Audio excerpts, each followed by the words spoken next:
Hey, true believers. Chris Mack coming at you today with Superman Annual number 11. Now, this is one of those defining moment, pivotal books that you should seriously get in your collection. And I love how the cover here, and this is something I brought up before, where this explains just in one panel what we're kind of in store for with the book. Instead of just kind of having a random cover with 16,822,934 variants. This right here, gorgeous, dynamic, brings you in, and explains what we're about to get into. And the print date on this book is September 1985. So at the time of this recording, this book is 35 years old. Whew, that makes me feel a little bit like a dinosaur. But anyway, still, it holds up to this day, 35 years later, and the story that's going on in here, I don't want to get too much into it because that's not what the group likes, the club likes to talk about. But some of the elements here, and we'll get into it, is very much akin to the times that we're in right now. And I'll kind of point them out without elaborating.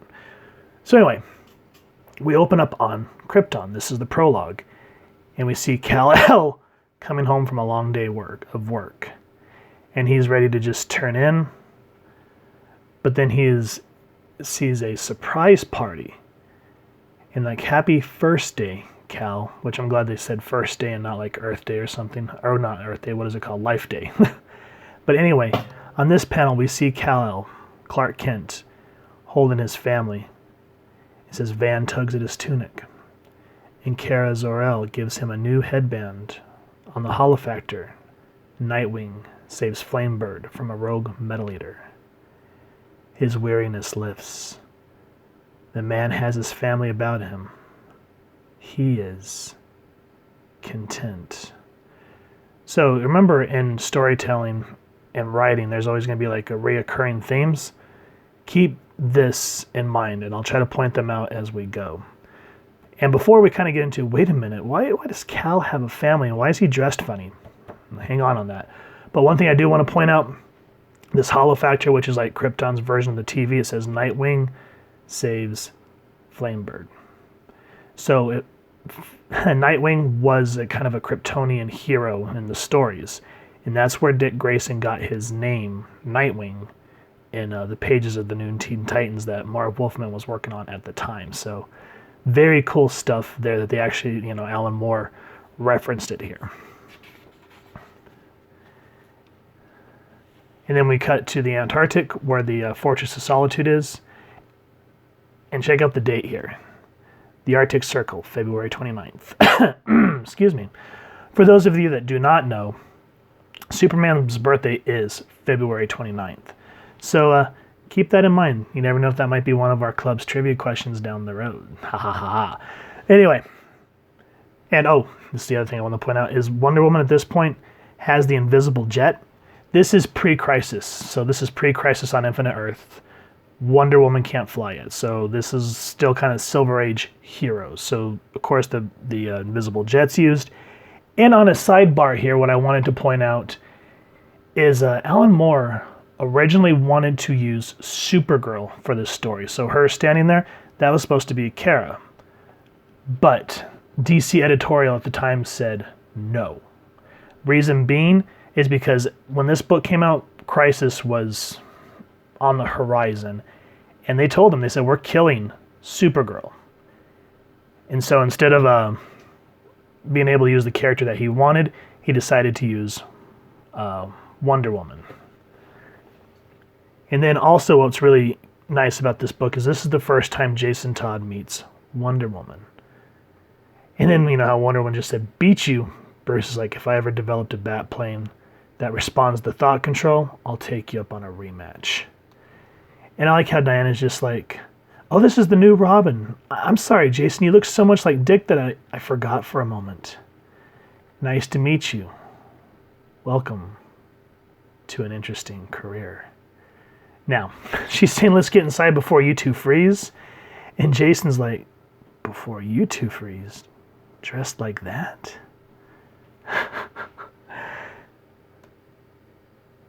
Think clean thoughts, chum. And Jason's kind of like, oh, and Bruce just kind of gets a smirk. That's great right there. I mean, in the Silver Age, these characters were a little more jokey, so you can kind of see Batman at this time doing that. Like modern, no. But back then, yeah, especially the chum thing, he always had a habit of doing that. Now, what I appreciate about Jason Todd in this story is as you're reading the dialogue, he acts this because he hasn't been Robin for very long. And so, Wonder Woman's like, well, what'd you get him? He's like, I'm not saying anything. He'll hear, and it'll spoil the surprise. And Jason's like, here? But he's not anywhere near us. He won't. Oh, right, Superman. I forgot. Now, I don't want to give away the next couple of panels, but nonetheless, as we enter the Fortress of Solitude, boom, the stakes are raised, and we see Superman is in peril. And I like the way he's just kind of looking off into the distance. We get this thing wrapped around him. We get our other heroes here in the background just stunned. And because this is Superman's birthday, it's for the man who has everything. And as I stated, Alan Moore is the writer. Dave Gimmons is the artist and letterer. So right there, we got the powerhouse team who gave us Watchmen. Love it. Tom Ziuku, I'm not sure if I'm pronouncing that right, is the colorist, and Julius Schwartz is the editor. And I believe this is the person who told Alan Moore he couldn't use Supergirl because of Crisis. So, the scene is set. We see an open canister. We see an alien. And does that remind you of the 79 alien? And I think that's kind of what this thing is. And we'll get into that here in a minute. Now, what I like here is instead of like freak out mode, Batman and Diana, as where Jason here is like, Bruce, listen, if something's done this to Superman, he's kind of timid and freaking out a little bit. But he's like, well, then we have to find out what it is as quickly as possible without wasting time. Check those wrappings thoroughly and be careful. I don't think we should try removing it. If it's growing into him, no, you're right. His pupils aren't contracting even slightly. He must be cut off from just about all sensation. And again, the art team here, he's in a world of his own. See how we kind of get the three here in the background slightly colored with some shadowing, and then just the blues and the inks to show Superman is more like a statue looking off into space. Now what I like here is kind of how they do those match transitions in film. So we have Superman looking off into the distance like this, and then boom. Remember the prologue? Cal? Why are you still staring out the window? And everyone's gone. And he's talking about how he wishes his mother would be there because his mother's passed away. And then you find out that, so spoilers, obviously, this is Superman's mind. This is what this thing's doing to him. He's talking about how he wishes Jor-El, his father, would have been there, but once his father found out that Kara-El, his side of the family, was there, he's like, I'm busy. So the family has a schism due to politics. And I think Cal even says, well, my father still won't speak to her Laura or Kara. I know it's stupid. A stupid argument over politics.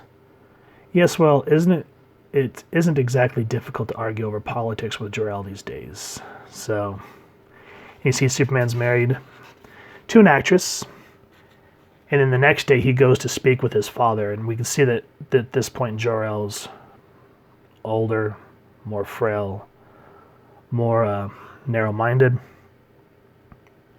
And Jor-El's speaking to these three gentlemen, should I say, and you come to find out that they're part of this thing called the Sword of Rao, because Rao is kind of like the god of Krypton. And he goes, that's Loram. Isn't he the one who runs this Sword of Rao sect? Father, what are you doing talking to people like that? And he's like, this Loram has a lot of people behind him with influence.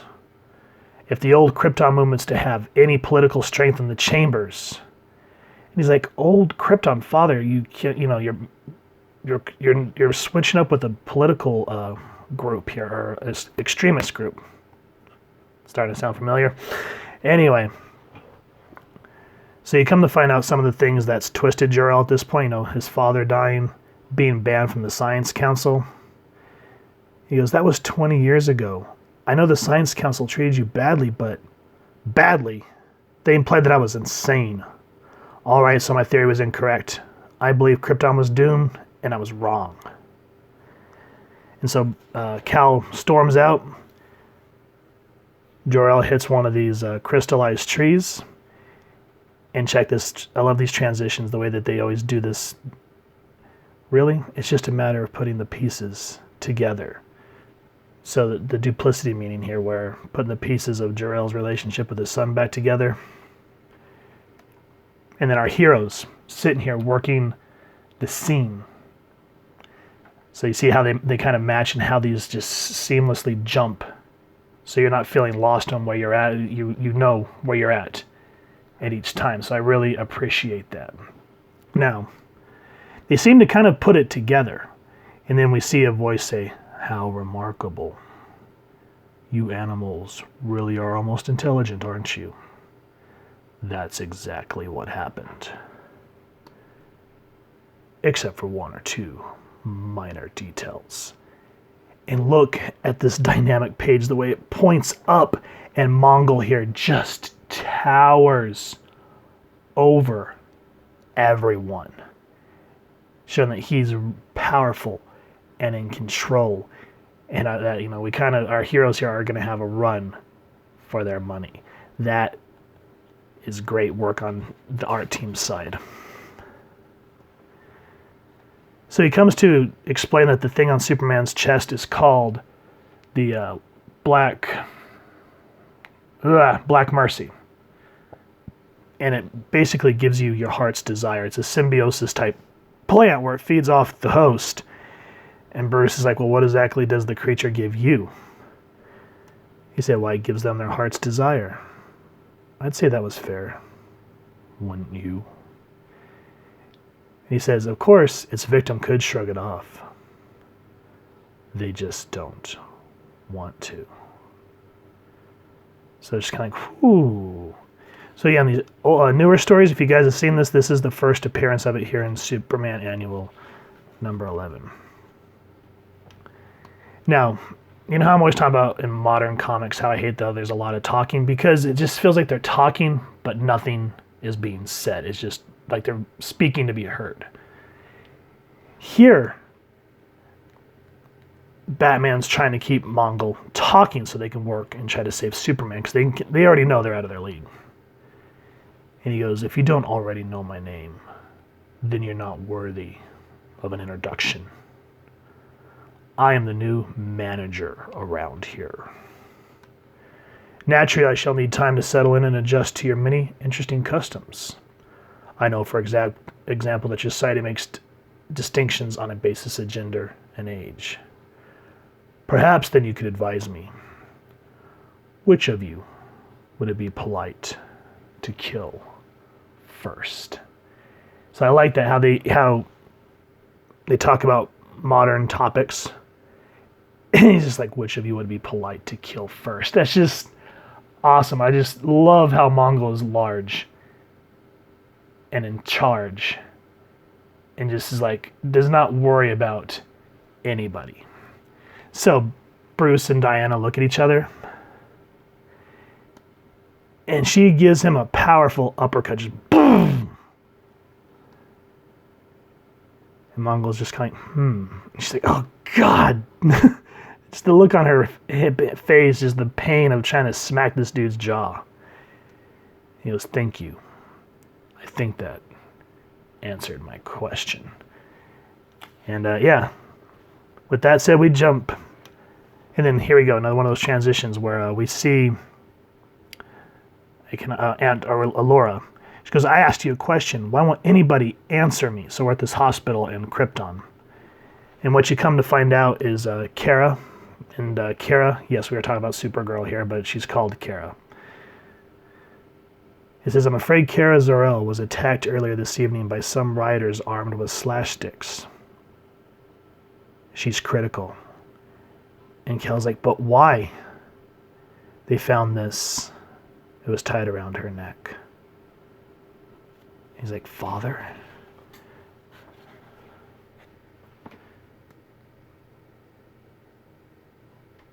And basically what you find out here is a lot of people on Krypton are hating Jor-El too for the Phantom Zone. They want the people of the Phantom Zone released because they call it cruel and unusual punishment.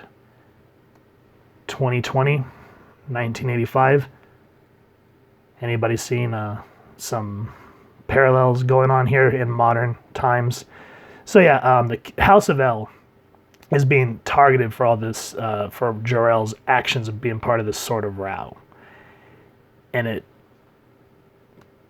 cost his the health of his cousin, whom he loves very much. And as you can see, she is not in the greatest condition here.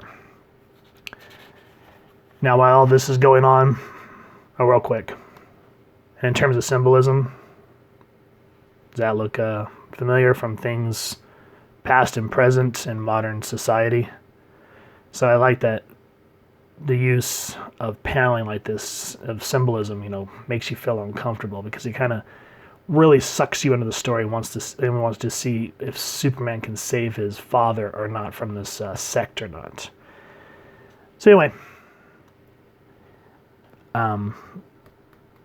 in Krypton, Superman's son, can't remember his name off the top of my head, but he's saying, what is that, Father? And Kal says, oh, that's just like a circus parade. Nothing's happening, Van.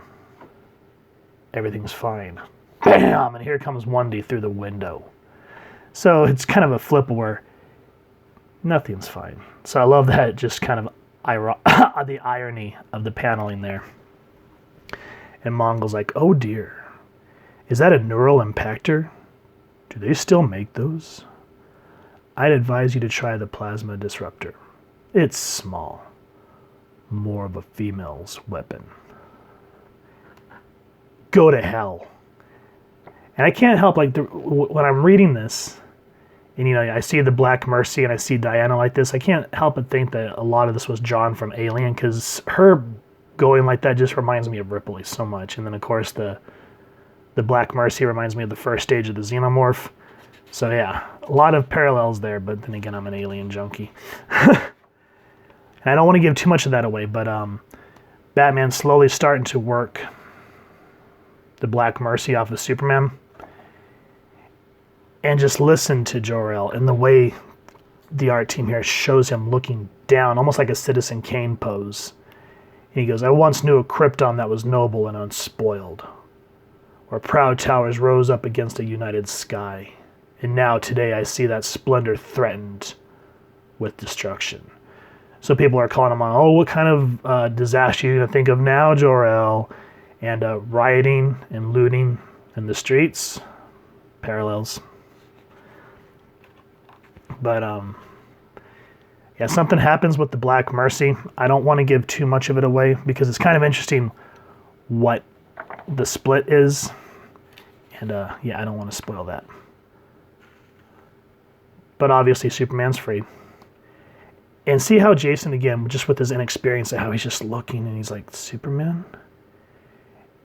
And this paneling, oh my God, the geniusness of this art team.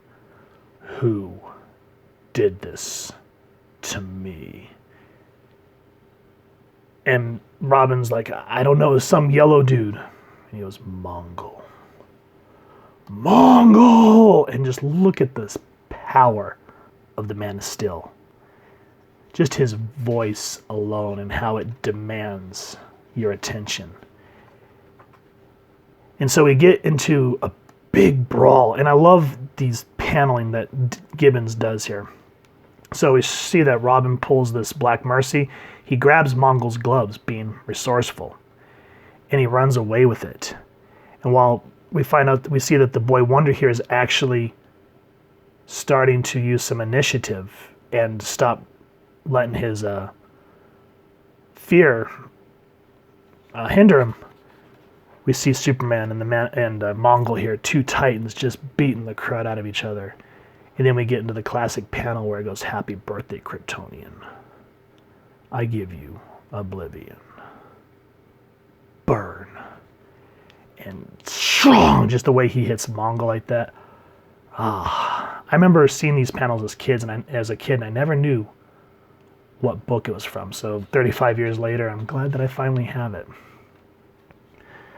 So anyway, what I want to kind of go over now is I don't want to give away any more of the plot, but listen to the way that the battle is described. Their enclosure shattered, a cloud of terrified neomyth boils beneath the distant ceiling, shrieking with human voices. Far below, two dense and massive creatures crash together like angry planets. Eyes spit out suns, muscles shift like continental plates roiling under a hide of jaundiced leather. Becoming overexcited. Okay, that's just part of that. Sorry. And it says, in the Chamber of Archives, within 10 feet of its algebraic revere, alien engines of fury grind together, unnoticed. Their imminency can only be measured in the skipped heartbeats of distance seismographs. That draws you in, explaining just, instead of just seeing panels of fight, more here is using these adjectives and adverbs and whatnot to just really enhance the paneling. So I don't want to give away any more of the story, guys. This is such an absolutely gorgeous book. But there's one panel I do want to end on. Let me see if I can find it. So we see the war world. It says, a resurrected war world wears through the bottomless night, reducing galaxy after galaxy to smoking ruin. The stars run red. The nebulae echo with the screams of the dying. Remember? He is content. So what happened to Mogul? What happens to Batman? What happens to Robin? What happens to Wendy? What happens to Supes? Guys, this is one of these books that I highly recommend. This is something you really need to have in your collection. It's getting harder and harder to find, so I want to give a shout out to my local comic shop for finding this for me and putting it in my box, because I had been hounding for a copy, and they're like, yeah, we found one, we're going to throw it in your box for you. And I'm like, oh, I love you guys, thank you so much. So if you've enjoyed this book, as I just said, please support your local comic shop and see if they can get you a copy. And if you've enjoyed this review, we really would appreciate it if you take a moment to hit like, share, and subscribe. It helps the club channel grow, and we really would appreciate it. And if you wouldn't mind hitting that fancy little super bell next to subscribe, that way as we continue to upload content, you guys will get notified. Come to the channel, and we love to have a dialogue with y'all down in the comments below or on our social media pages, which I'll make sure to leave the links down in the description below. So with all that said, I hope y'all continue to have an absolutely amazing day reading, and happy hunting, true believers.